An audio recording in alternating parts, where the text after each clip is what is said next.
I just got off an awesome Zoom-based coffee chat with folks who finished the 30-day Show Up Hard e-course.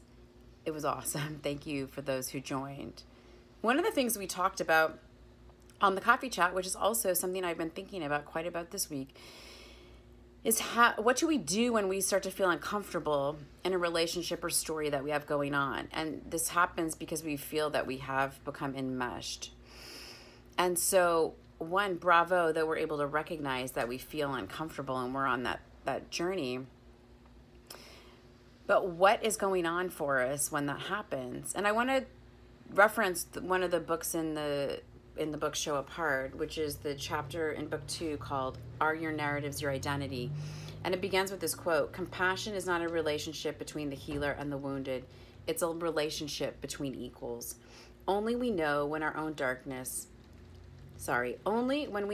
darkness well can we be present with the darkness of others. Compassion becomes real when we recognize our shared humanity. That's from Pema Chodron. So often, I think when we start to feel uncomfortable in these relationships, it's because something that's off balance. And for so many of us, it's because we're over-involved. And one of the beautiful, I think, most profound parts of this journey, the Show Up Hard journey, is taking the opportunity to know ourselves well, like really having the guts to identify what is the story that we're telling ourselves and illuminate even some of those hard parts that come out.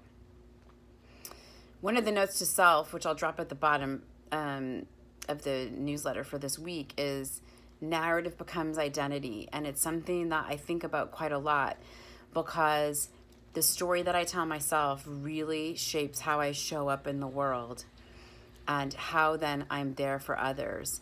And I then have the ability to shift and alter that narrative.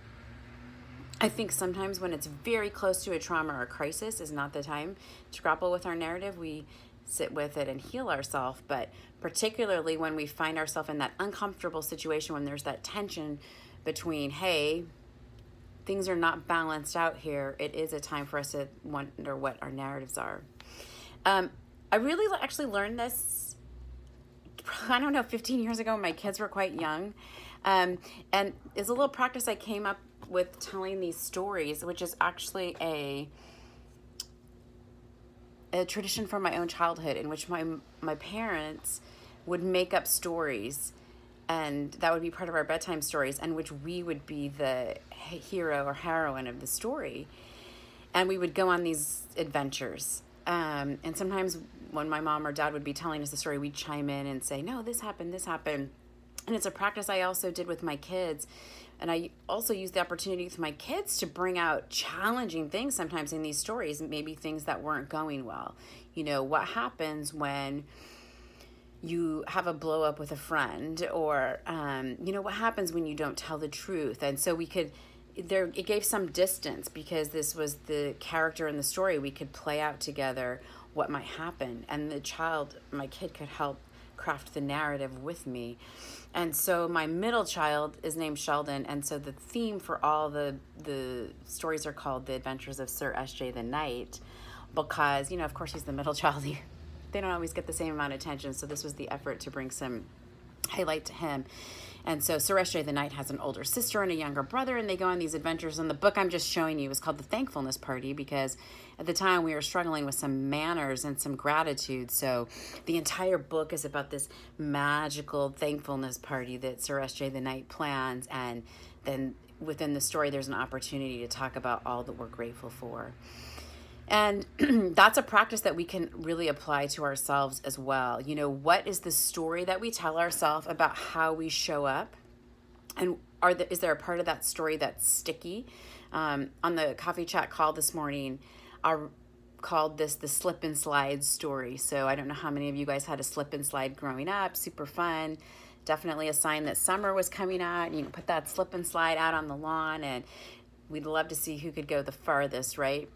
And in so many ways, there's scenarios in our life that we have a slip and slide story that we will just get right back into and find ourselves in that uncomfortable place in which the giving and receiving is off, or we've overpromised to someone something that we can't deliver, or we have a real serious attachment to the outcome. And so what do we do when this happens? So a huge part of it is being able to recognize that uncomfortable feeling and then sit down and examine what about that narrative doesn't work for us? What's not attractive about it anymore? Or what about it used to serve us? Like maybe that was a fine story for us 5 years ago, but it's not a story that serves us now. Or it's a story that could serve us now if circumstances were different. We have different stresses or commitments in our own life, which means that we can't show up in that same way. And so really starting to unpack it as a story or a narrative and see what parts fit for us.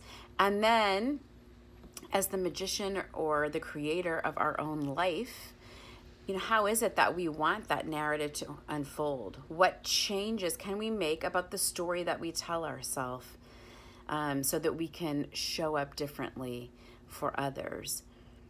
There's a practice in the book, and you did this during the 30-day e-course, which is the sticky story worksheet, and that's also connected to this idea of how our narratives become our identity.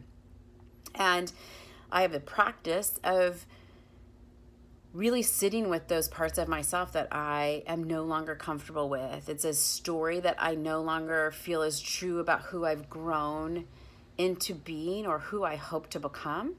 And the practice for me is to write down that story and have a lot of gratitude to that story about in what ways I was resilient, in what ways it served me at the time, to make some sense of integrating why I have my slip and slide story and why it once worked for me. And then with the utmost gratitude and respect, talk to the story and say why it no longer fits and why it's not going to be a part of my life going forward. And for me, this is all writing down, and I love ritual. So I'll even tear off that part of the sticky story worksheet where it's like, what's the old narrative that doesn't work? And what are the clues that I know? And I like identifying the clues because it helps remind me if I start going in the slip and slide story again, like, oh, hi, I know when I feel this way, it's my sticky story. And then I really work on crafting what I want that new narrative to be. And sometimes I can't articulate the detail of the new narrative. And sometimes I don't want to because I want to leave room for the magic. But I do start to outline in what that new narrative is going to be. What are some of the things that are going to be true? I'm going to look like this. And by look like this, I mean the posture. I'm going to feel like this. This and this will be happening. These will be the outcomes. And I start to identify some landmarks and clues for myself about what that new narrative is. And so in tandem with knowing what makes me uncomfortable, making a conscious choice to release it and let it go. And I'll tear it off and burn it and have a prayer with it. And sometimes I have to do that 2 or 3 times for some of those very particularly sticky stories. And then really have shine the light on the path ahead and the new narrative where I want to go. It's a very powerful practice. So I'd love to hear from you. What are the stories you're telling yourself right now that no longer fit part of who you are now or where you plan to go? And in what ways does identifying yourself as the author or the creator of your own narrative, do you even want to craft a fun childlike book for yourself or use the sticky stories worksheet to rewrite a narrative? And if you want to reply to the email and let me know the old story, but even better, like that path that you are headed on, I'd love to hold space for that. Have a great week.